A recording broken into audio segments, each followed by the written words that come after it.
my friend.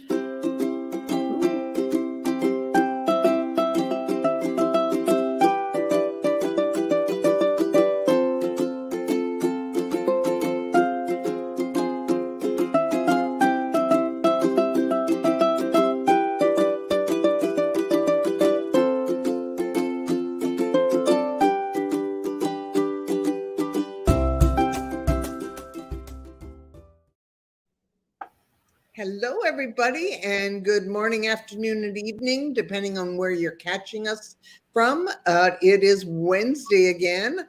I don't know where time goes, but I guess it always goes fast when you're having fun. So today we're going to be having a very special guest on Let's Get Real. And Nicole, why don't you tell us what's going on today? I would love to. We have a fascinating lady on today. Her name's Victoria Sanchez. And I met her, I'm going to say last April at a Forbes event at Forbes Factor Live and got to know her fairly well. And Victoria is known as the enlightened trauma healing specialist. And as most of us, when we do have a moniker like that, or we're a coach, or we specialize in something, it's pretty much because we've gone through that ourselves. We've traveled through the muck, the mire, what it is, and we come out on the other side. And that's why we're able to help other people. And Victoria is no different. She came from a family that was rife with both physical and mental abuse. At one point, and I don't know if she still has it, she'll let us know, but she had a flesh-eating bacteria that ate the roof of her mouth, if you can imagine that. No. She lost her son Cody at a very young age. And Victoria has also had a death experience where she came back to life. So when you think about all of that packed into one person's life, it's really amazing. So I, for one, am really eager to hear her story. I have a little bit of it, but I'm excited for her to share it with our guests.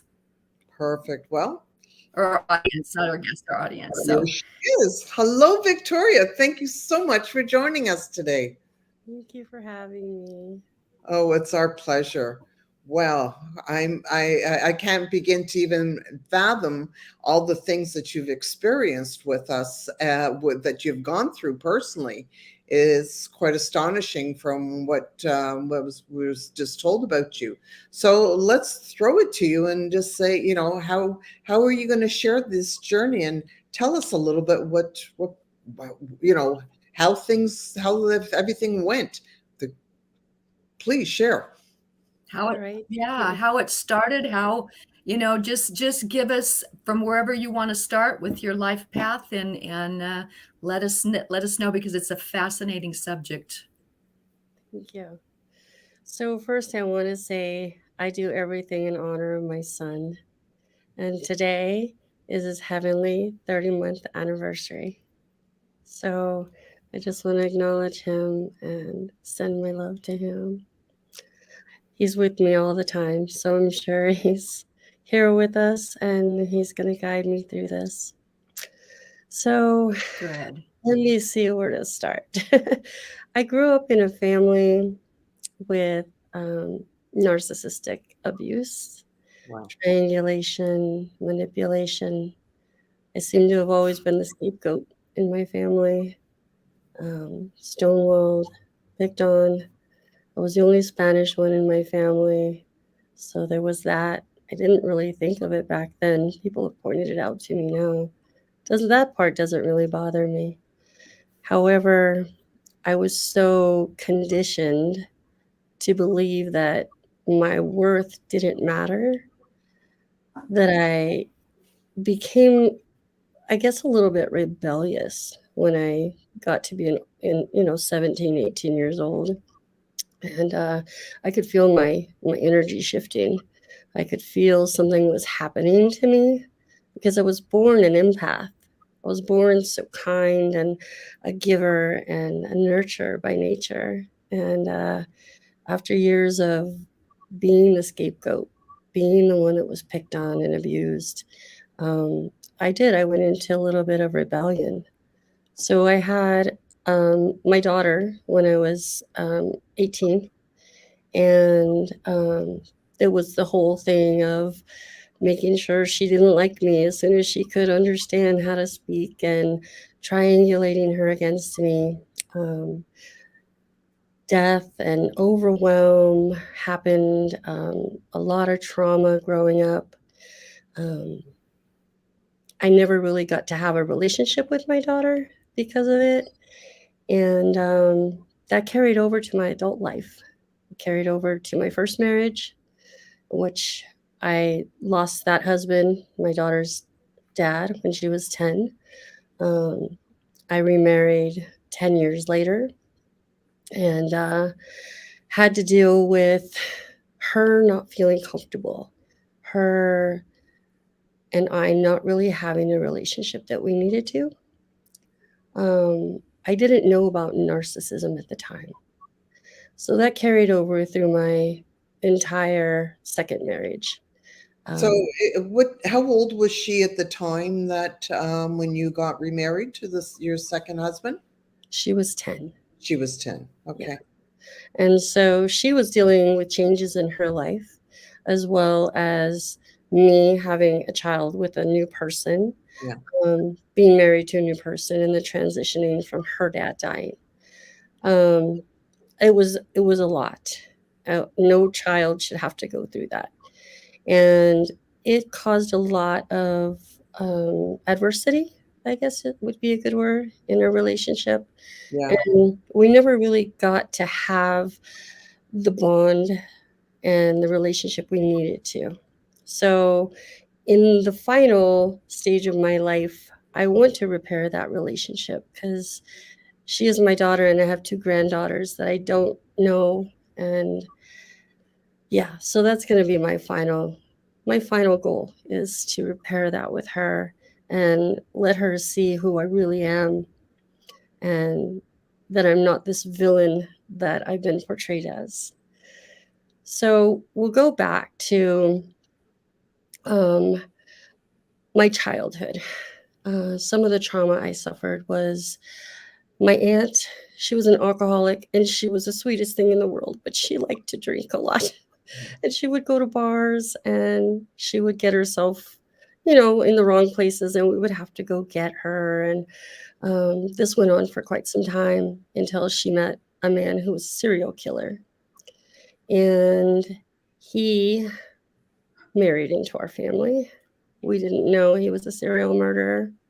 We didn't know he was a cannibalist. Oh my gosh. We didn't know. I think I was 12 years old when my father took him to a hotel in California, and we thought it was a business meeting. He was there murdering a lady, and he was eating her. He would store their bodies away in closets or whatever, and he would come back to feast on them. Oh, Needless to say, fine. So who originally found this out? How was he discovered? the media, there's books on him. He's a notorious serial murderer, and there's documentaries on him. The day that he killed that lady when we were in California, my dad brought him back home or to my grandmother's house. And we were watching the news that night and we saw that there was somebody that had gotten killed in that hotel. And he never flinched. We were sitting in the living room with him, the murderer, and he never flinched. I never realized how much that bothered me until recently. But I had to endure my aunt's murder. I had to hear as a little girl how she was left in a California closet it's hot there, humid, for 2 weeks while he was going back, and she was covered in blankets, so she was decomposing very badly. And he would go in and rape her and eat parts of her, and this went on for 2 weeks. So I had to hear all this as a young girl. And then after she was murdered, my mom had her cremated and she stayed in our home. Her ashes did.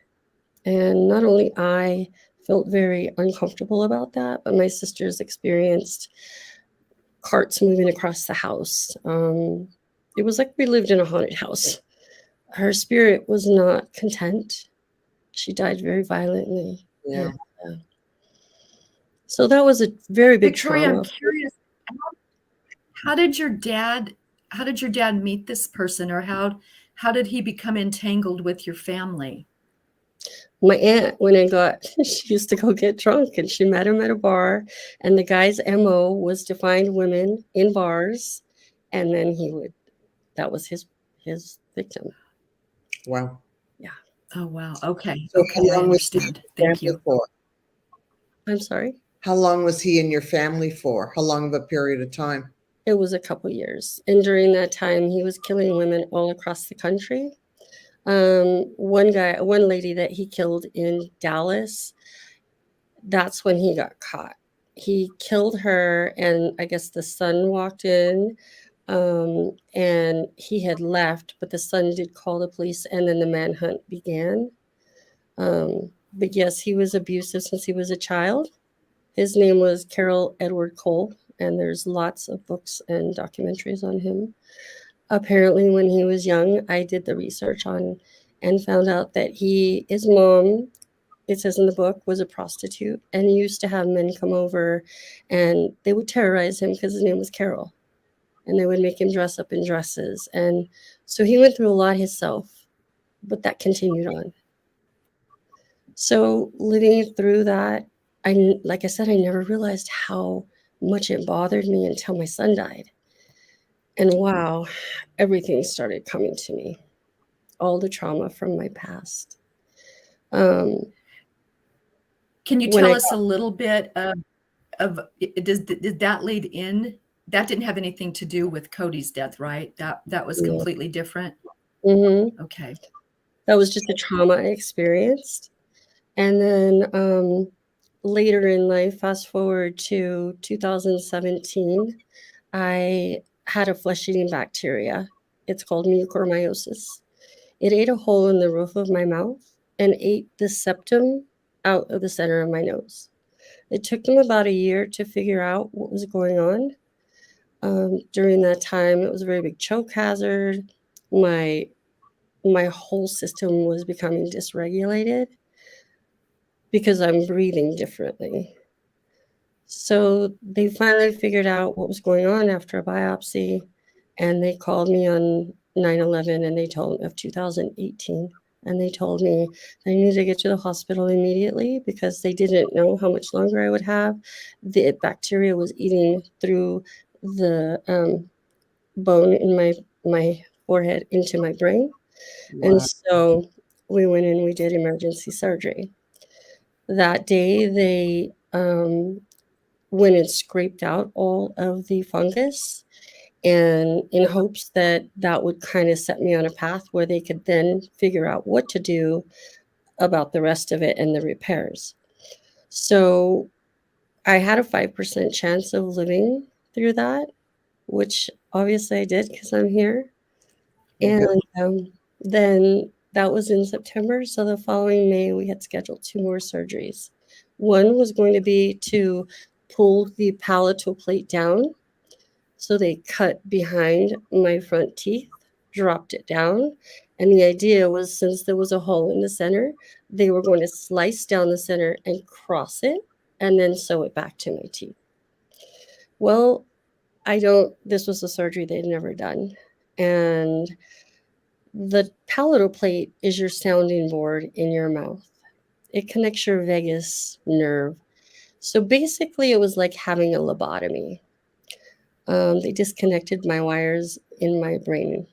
And so when they sewed it back crisscross, they actually shorted my system out because it was like putting a hot wire on a car and connecting it to the wrong side of the battery. So it caused a surge, which then released all my stitches. And the following morning, my mouth retracted to the back of my throat, leaving me with no palatal plate at all. Wow. It was completely open. They said the doctor at the time was the vice president at the hospital.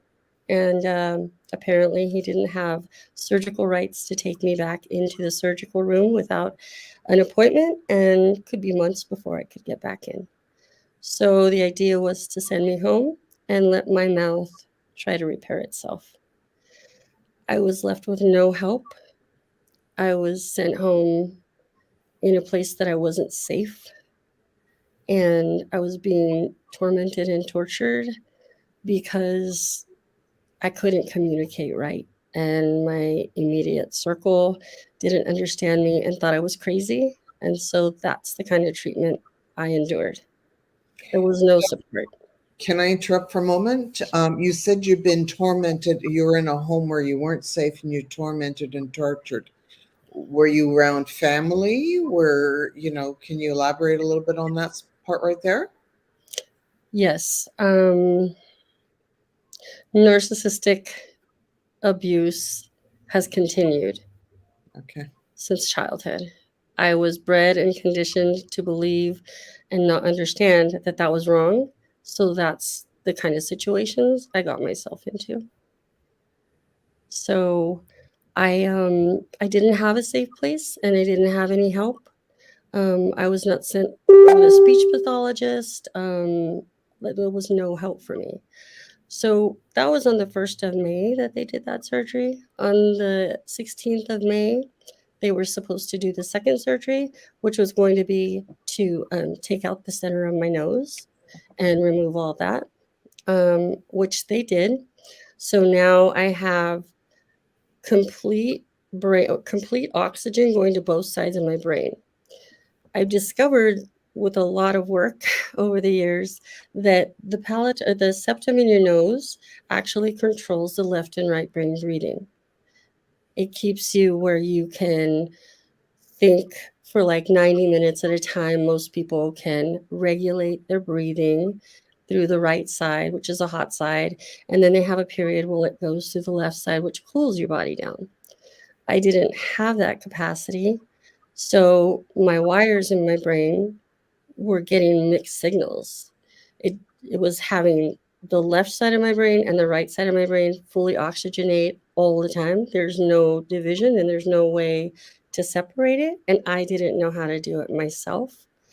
So not only am I having the mind body disconnect without the palatal plate, which is your sounding board, I had lost that. Now I've lost the left and right brain capacity to separate. It was like I had 4 quadrants of my brain sitting out here without a way to connect them. I was being traumatized by my home setting, and it was completely setting me off. My body, my mind could not calm down. So the following year, again on May 16th, everything happens on May 16th. I died in my home. I knew I was going to die. I had blown up so big, I couldn't, I couldn't eat my food right. It was a choke hazard. I couldn't breathe right. My blood was horrible. When they tried to take blood, they couldn't even get it. It was like sludge. And so for some reason, though, I was smart enough, something inside me told me, film everything. I had my phone and I filmed everything. I filmed me right before I died. I filmed my body blowing up. I got my dogs food so they could have it for 4 days because I had it in my mind that I needed 4 days by myself. I left the door open so they could get in and out. I knew I was going to die. I gave videos to my children. I didn't give them, but I made them for them. And they were messages of what I wanted for them in life and my feelings and thoughts because I knew I was going to die. I told my husband that I was going to die and I didn't want to talk to him. I needed 3 to 4 days. So I told him not to call me and text me.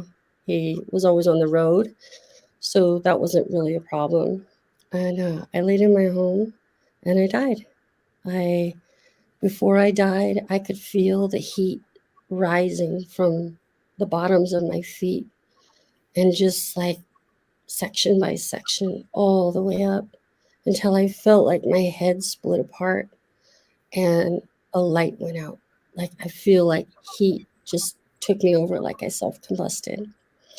I went to the other side, and once I got through all the pain of my body, it was magical. It was magical. I was met by Jesus. Like footprints in the sand. It says that, the one footprint is there. I see it now as it wasn't that he was carrying me, he merged within my soul. So he was inside of me. We had an integration period. And he took me to my father. And my father was my hero, and he was such a good man. And he had died. And we went on this camping trip. It was like I had a review of my life, and everything was playing out. But there was a really special time when I was 6 years old.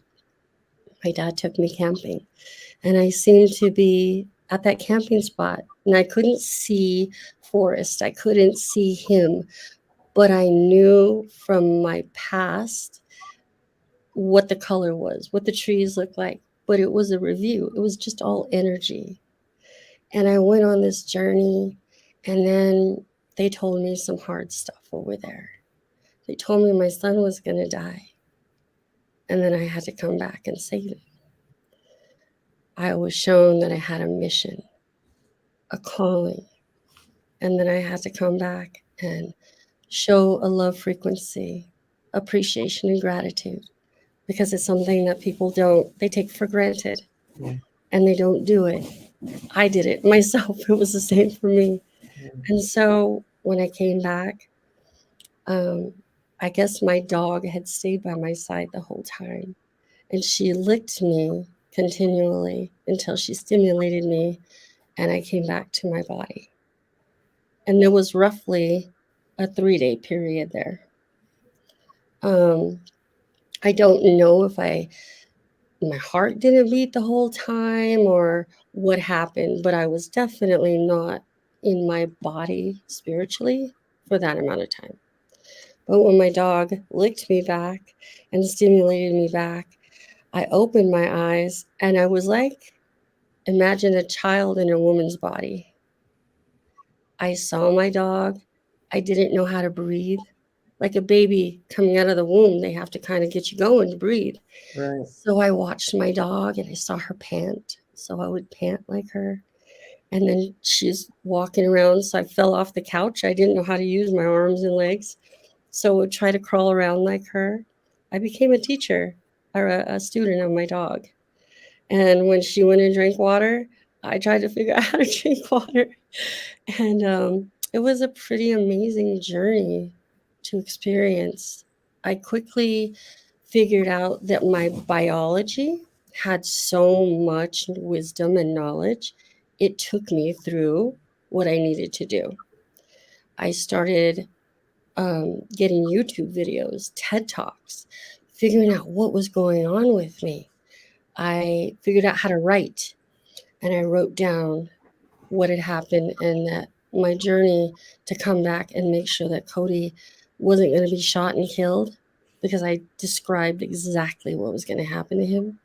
I wrote it all down, and my mission was to make sure that he wasn't put in this cesspool of narcissist abuse, and that I got him out of that.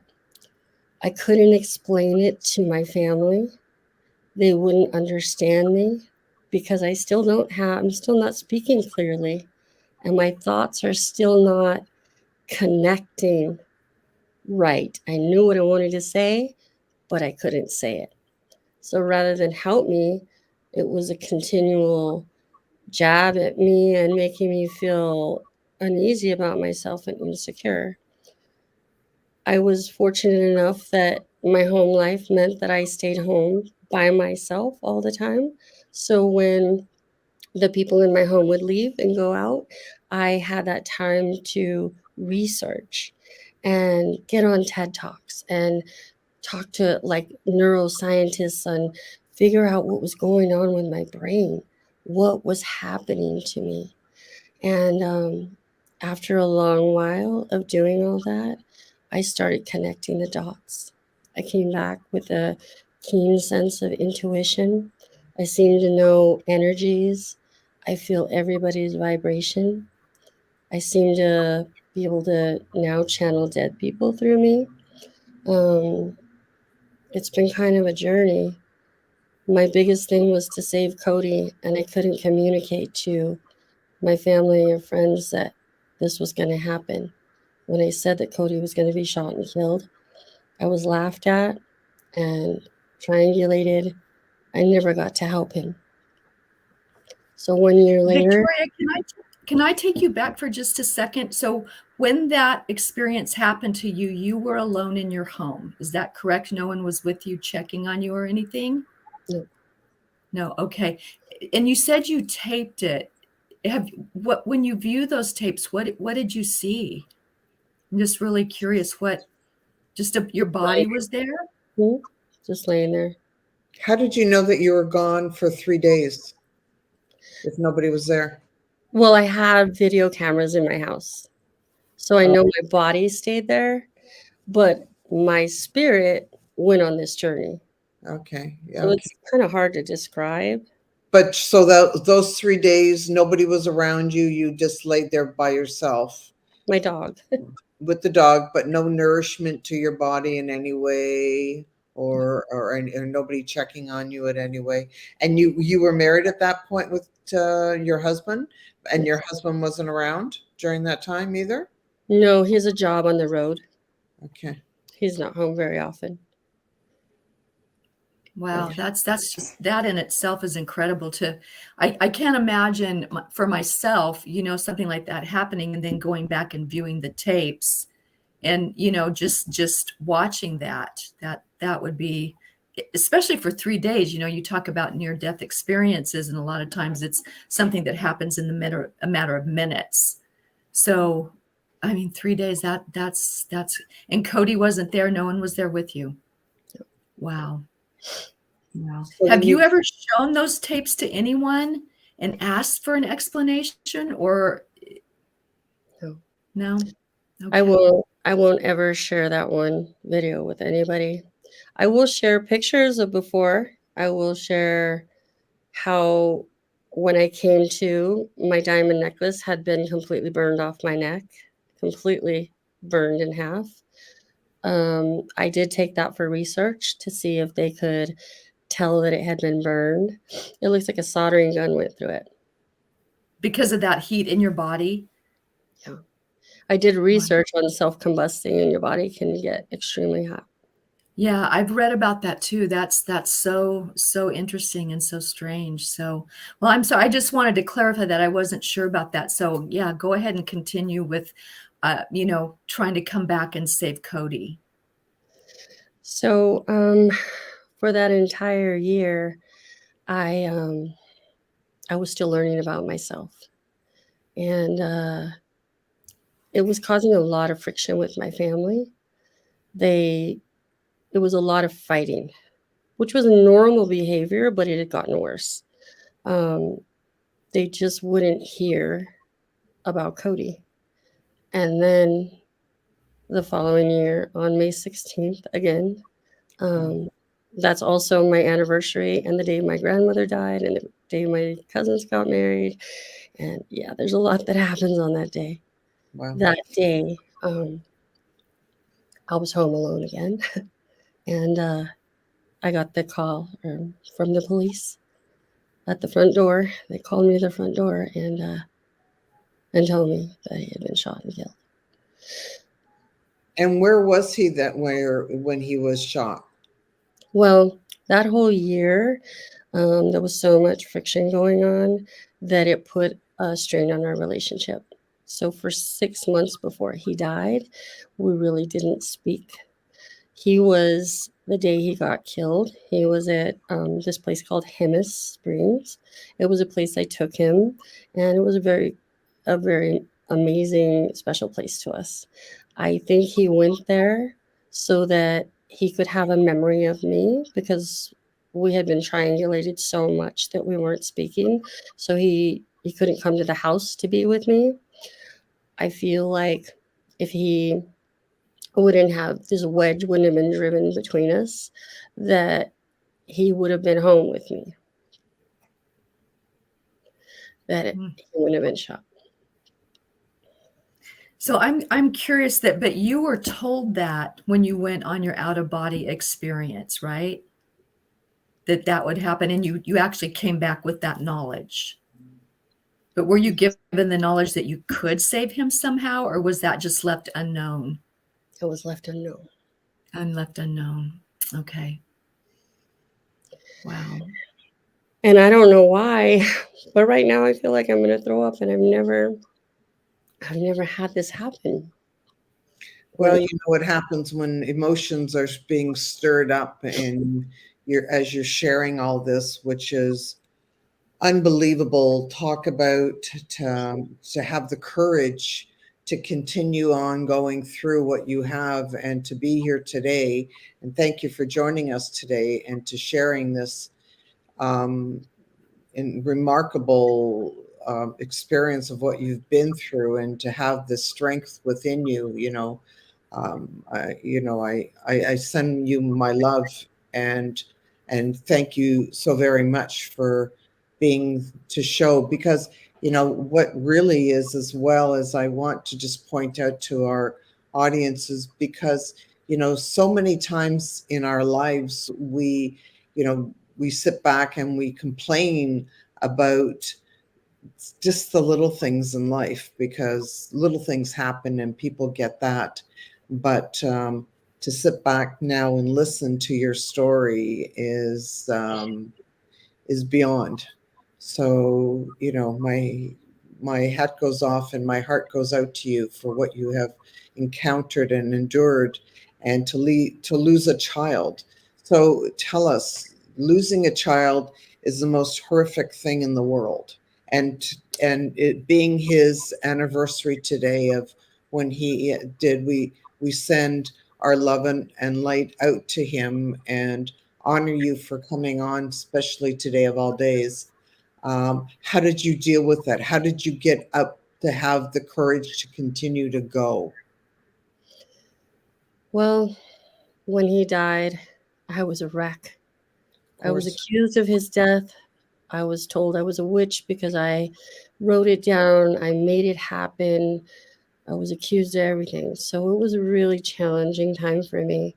I think I retreated inside myself for quite a while. I think that I wasn't okay for a while, and I started educating myself on trauma. I started trying to figure out how other people get through this. And I had an amazing grief counselor, and she helped me so much. She made me believe in myself. She kept telling me that all my ideas were amazing. I told her I wanted to do all this stuff for Cody, because him and I, he was a prodigal child, and I homeschooled him, and I became an Olympics level coach to help him on his journey of shooting. And we traveled the world together. And I think that I started pulling from that. I started remembering all the wonderful things we did, and how he was only 23 when he died, and he had such a big life, and he was going to be an Olympian, and I was like, I can't just let it die. I let him die. I didn't let him, but I wasn't able to stop it. And I was like, I can't let his story end here.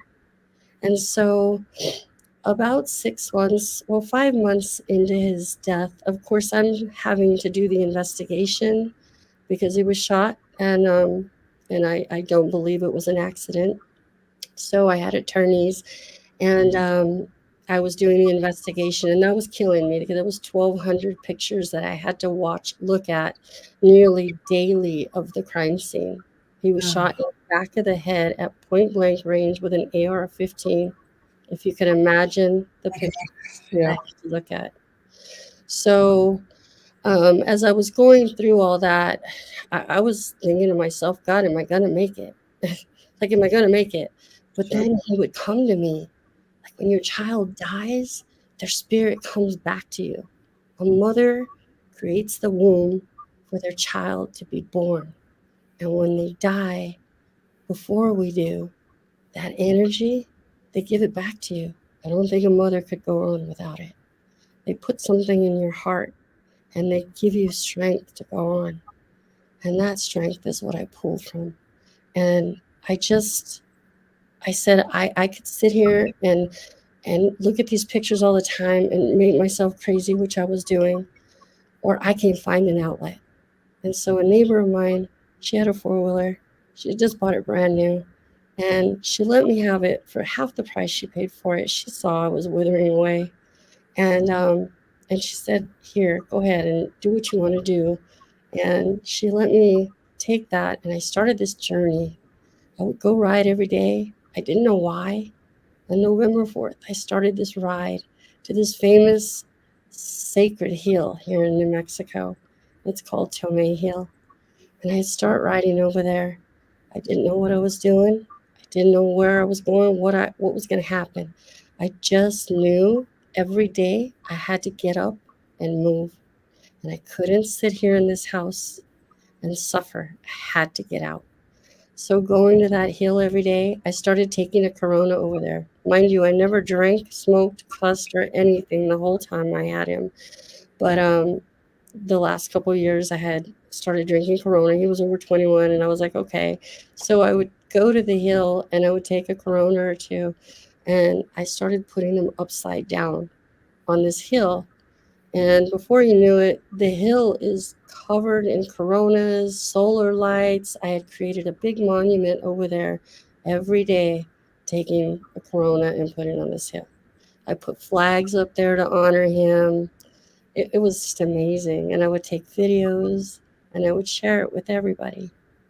And before you knew it, people were telling me what an inspiration I was being to them, that they were pulling from my strength and that they were following my journey and I was giving them hope. And even though Cody's memorial got shot up many times, and I would just keep going and being relentless. And at this time, I'm like, okay, I can't do too many more coronas, but I was carrying logs and making initials. I would go clean up the hill over there. When people would shoot, I would bring all the shells and make little pictures. And it was giving me something to do. But that was my outlet, was to go ride in his honor, because when he was younger, he wanted a four-wheeler like this so bad. And at the time, he was shooting and it was very expensive and we couldn't do both. But we got to ride on that four-wheeler when he was a young boy. And he rode in front and he took me. And so when I ride, it's almost like I feel like I let him take over and I meditate through the whole ride, and he just takes me all over. Sometimes I don't even know. It's like an outer body experience. I don't even know how I got there or what happened, but then I look back at my videos because I video everything, and I'm like, wow, he's like sending us on this beautiful journey. And then before you know it, the journey started getting thousands of followers. I think I'm almost at 5,000 followers right now, just in this year. Where is this posted, on Facebook? Yeah. And will you share that link with us so that people will be able to help you on your journey as well? I think I gave it to Nicole earlier. Nicole, do you still have It it? wasn't I opened it up. It wasn't the correct one, but I'll help you figure it out. We'll find it. I'll go on there myself and find the link for you. And tell us the name. Tell us the name in honor of your son. What did you call your ride? I just started saying I was One Mom's Memorial Ride, and it kind of caught on, and everybody started following it, and I ended up with a celebrity. doing an interview with her. I've gotten some huge mentors, such as like Tony Robbins and them, Forbes Riley, and they've helped me so much. They've grounded me and shown me things. And through all that, I've kept educating myself. And now I've mastered myself. I've mastered my breath. I know how to do left and right brain breathing, alternate nostril breathing to help others. I know how to do the polyvagal theory. I know how to calm my nervous system. I can co regulate it. It's become this healing journey that I'm on. And I take this across the country. So, my next mission is I bought a really nice truck that I was going to get Cody. It's a big old truck, and it's a 4-wheel drive. And I got me a real nice toy hauler, 40-foot toy hauler. And I want to go across the country and inspire other people and do rides with them and help other people that aren't going through a grief journey. How No, and beautiful. that's such an intense journey, but you've learned so much not only about yourself but about healing modalities. So how can you bring that to others, not just with grief, but with their body? You know, you've got the breathing, you've got the vagus nerve, which there's a lot of talk around that anymore being such an integral part of our, makeup. How are you going to teach others this, which you've learned and you now know? Yes, I actually help other people as they text me and reach out to me on Facebook. I right now show them videos that have helped me. I send them YouTube videos on breath work, grounding, how they can calm their nervous system down. Of course, I came back with a genius mind after my death, and so I know quantum and meta theory. As a matter of fact, some Harvard doctors have put me on their little brain scans and done some brain scans through the New Human University. I worked with them on getting my chi flowing right. I've done Tai Chi, Qigong. So there's just tons of modalities that you can use to heal yourself. And I'm Yeah. intuitive. So I listen to what someone's doing and I meet them at a metacognitive level, and then I give them what I feel is going to help them at the time because everyone's at a different level. Right, totally. Yeah. Wow. I'm Yeah. taken back Isn't that by, something? yeah, wow. And you see what I we know. have. Just want to say that Leanne has been here and following you and be here to support you. And, we're all so blessed that you have joined us today.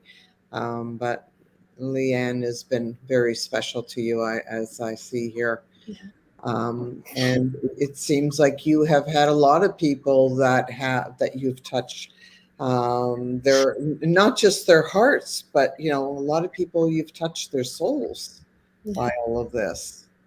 So you should be proud of yourself. How do you feel now that that you have gone through all of this? Can you honestly say how proud you are of yourself? Have you come to that level that you can be grateful for this for your own self? My whole life mission is to live through gratitude and appreciation because I know frequencies now through tuning forks and different things I've learned, and how sound and solfeggio tones and binary beats are so healing. So I just I want to help everybody with all this. I want to give people hope. And if we don't have hope, that's the one thing everyone needs in their life, regardless of what they're going through, because we all have little blips in life. Yours is very unique, and it's almost unbelievable that someone could sustain themselves through all of that. But when I listen to you talk, Victoria, and I've met you, and you're just so resilient and loving and kind. And I think that's to be able to overcome, walk through, come out on the other side of this with such a loving heart, where others could have turned bitter or Right. angry or turned it the wrong way. Turn it the Yeah, and what she's doing is not shunning people, but she's putting herself into their lives to help them. And that is very, very, very special. Thank you. So this message that we're getting down in time, and I want to make sure that um, well, we honor you for sure, and for your what you're doing, but also for people that are maybe at this point, maybe they have a child who is possibly sick and dying, or they have lost a child, because there's no greater loss, like it's always hard to deal with a loss, no matter what the term is, but to lose a child, it's another total level. What can you speak to that person who's going through that right now? How can you give them what are the words that could help them, to give them that courage to make it through, or if they've just gone through it, to continue on? Not to blame yourself. Get yourself in a group of people that is supportive of you. If you have to take the time to be by yourself, by all means, that is one of the best healing things that you could do, where nobody's influencing your brain. Um, People that are counterproductive, you don't want them in your life. Be around positive people, because as a grieving mom, our hearts are just wide open. And when you have to be around people who don't believe in you and blame you and cut you down, that's the first thing I would tell people. Get yourself in a safe environment where you can start to heal. Take time to go outside and ground yourself. Yeah. Start getting your circadian rhythm balanced, because it throws us off our circadian rhythm. Can you explain to people who don't understand what that is? Sure. Getting up at the right time, getting up when the sun's coming up, letting that morning sun wake your third eye up, because we shut down, our third eye shuts down when our heart shuts down. And our heart shuts down when we lose our child. Get outside in the morning, get your bare feet out in that grass. Let the minerals from the earth pull all the positive ions out of your body and help to regulate your system. If you don't have dirt and grass, I've been recommending to people, go get yourself a tub of dirt from somewhere, grow your grass. At least you could put your feet in your grass inside your house. Get out in the sun. Don't stay stagnant. You don't have to necessarily be around people, but get yourself in some good Facebook groups, some good groups with people who are positive. That helped me so much. And I want to do that for people. So I am working currently on getting a Facebook page together where people can come and just share whatever they're going through, an outlet, and whatever I can do to help guide them, giving them whatever I've learned through yoga or whatever it might be. But learning to balance your circadian rhythm for sure, going to bed on the right time, nourishing your body with the right food. I became vegan after I died. So it's been very, very important for me to stick with that.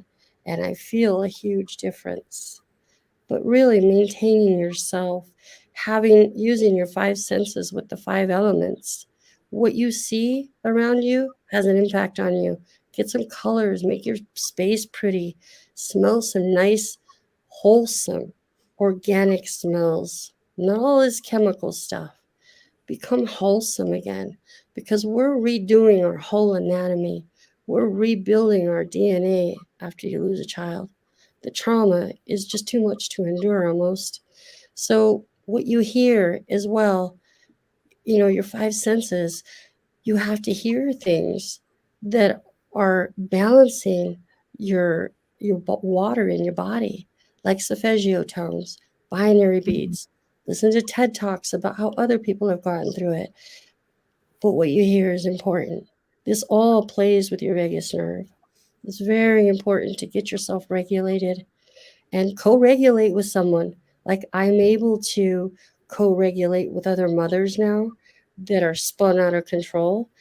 I have to ground myself very well before I do it. So yes. But then I get around them and I'm well, and it passes on to them. And touch. It's important to nourish your body in self-care, especially if you don't have anyone around you. Do dry brushing, do long showers.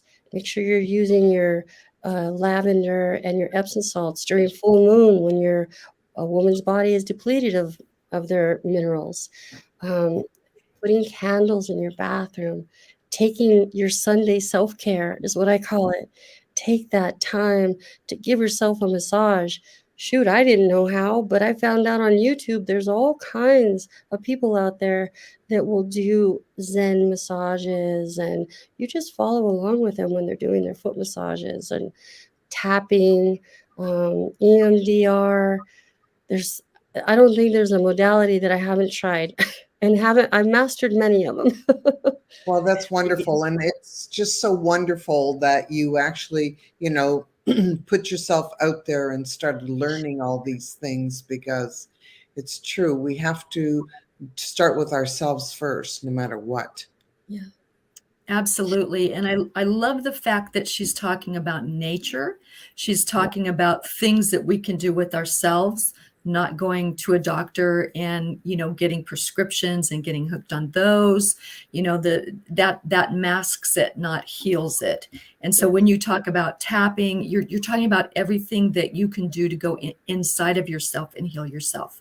And I think that's so important for people to understand. There's alternatives to just the few things that we've been shown.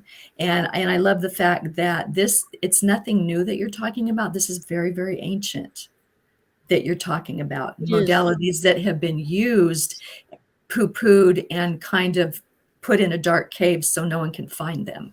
And I think we need to bring those things to light. And I'm very glad you're the one doing it, Victoria, because what better example than you, with everything you've been to circle around and heal yourself in such a beautiful manner. Yeah. And I know it's ongoing. But you are an inspiration to others. And, you will get people that will hear this story and think, wow, look what she did. Look what she came through. And she came out on the other side. Yeah. Helping others, teaching people to love. Self-love is so important. So I'm so proud of you, girl. I am so proud of you. Thank you. You're a total inspiration to us all, and to, knowing that you kept on going no matter what, because so many people, from what they would have gone through, like you, they would have given up. And or like you're saying, go on to drugs and alcohol and whatever that, and then life sort of goes on a downward spin. So the greatest respect to you. Thank you so much. I would love to, and this is something I'm a manifesting. I call it a manifesting mofo. I'm making merch to even prove that. But I would love to carry out some of the things that I see in my manifestation, as far as going to schools and starting to teach children this stuff. I want them to know what it is to get up at the right time, do things for themselves, help themselves. And I want to carry And this love on. themselves. Learn Yeah. children to love themselves. Yeah. Because I think very key words. it would be a very different world if kids learn to start loving themselves first, and instead of, being so down on themselves. Yeah. And I want to carry this out to platforms. I've got a TED Talk lined up, a few of them. Congratulations. I'm impressed. Good for you. Yeah. Wow. And when is your TED Talk happening? Well, I have not set that yet. I've got it lined, like I've written it, and I'm working with the people, but I haven't set it yet. So Wow. Yeah. You've got it going, girl. Thank you. And, I always have the greatest admiration for people to, come up from where they've been and to help others. So, what you've gone through is only it teaches others of what they can go through too and get to. Yeah. And I'm just so blessed and thankful that I met you guys and Forbes Riley. Oh my gosh, she put the pieces together. She put the pieces together in my brain when I couldn't. she saw something in me. You know, she lost a son too. So Yes. we had a real big connection. Yeah. She took time out of her life to spend private time with me, to help me and nourish me and nurture me on my son's 2-year anniversary.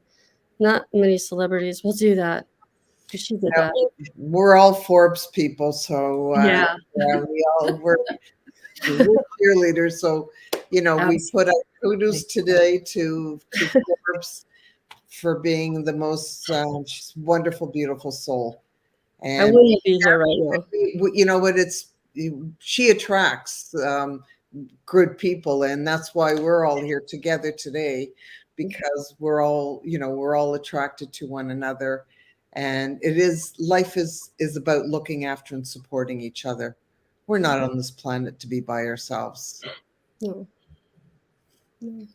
So if you had to give a message out to a mom, a dad, doesn't matter, a parent is a parent, what message could you give to the parent today who might be going through the difficulty right now, if this is a raw situation that's happening in their life?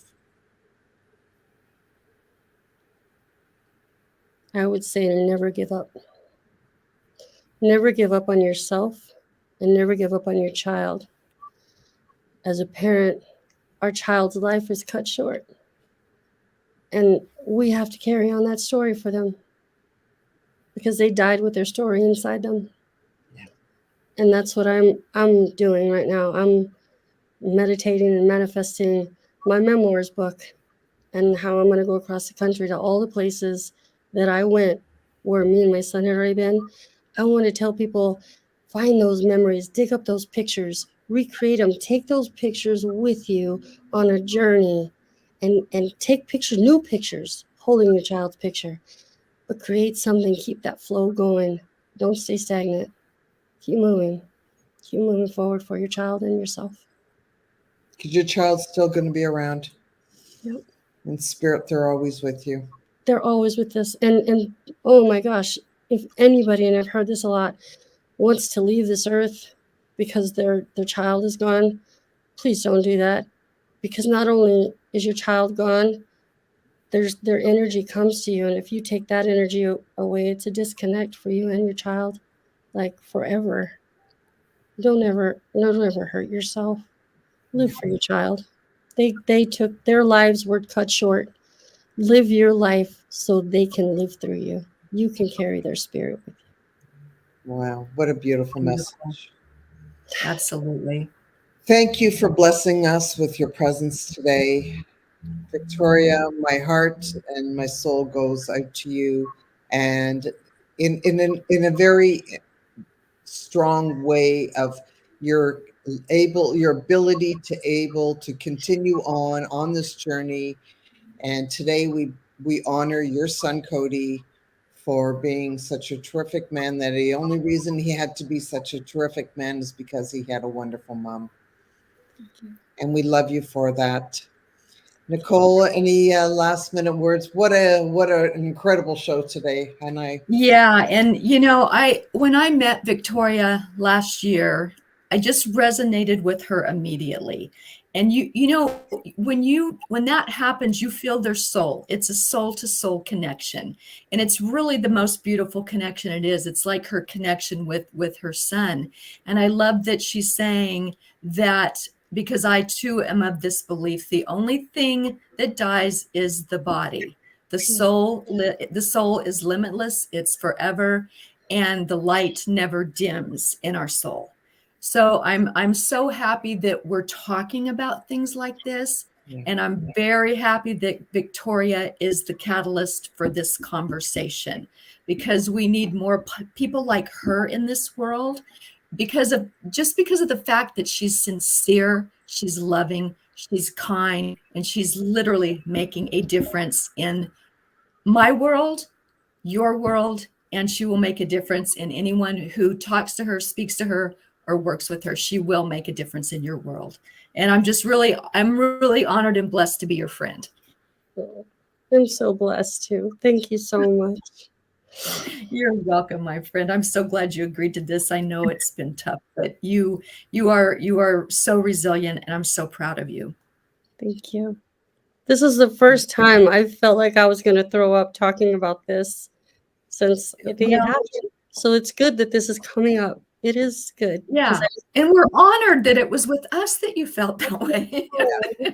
But you held me. and we love you. You're an amazing, amazing person. So, well, and that's the thing. Let's all get through everything together. Right. Don't Makes the world separate. a lot easier, right? Yeah, bring everyone together, Victoria. That's what you're good at. Thank you. So before we leave and we say goodbye to all, this was a very hard day today for Victoria, what she had to go through on the anniversary of her son. But we are so blessed and honored that you took your time today to share that story and honor him here with us. But most importantly, if you're watching this, and you know that if anybody who has gone through anything in their life and needs someone to remind them of how blessed they are on what they had or how much they need to keep moving forward in their life, I want you to please share this show with them. Because if nothing else, right here, we have been shown such incredible courage and resilience that this is really what it's about.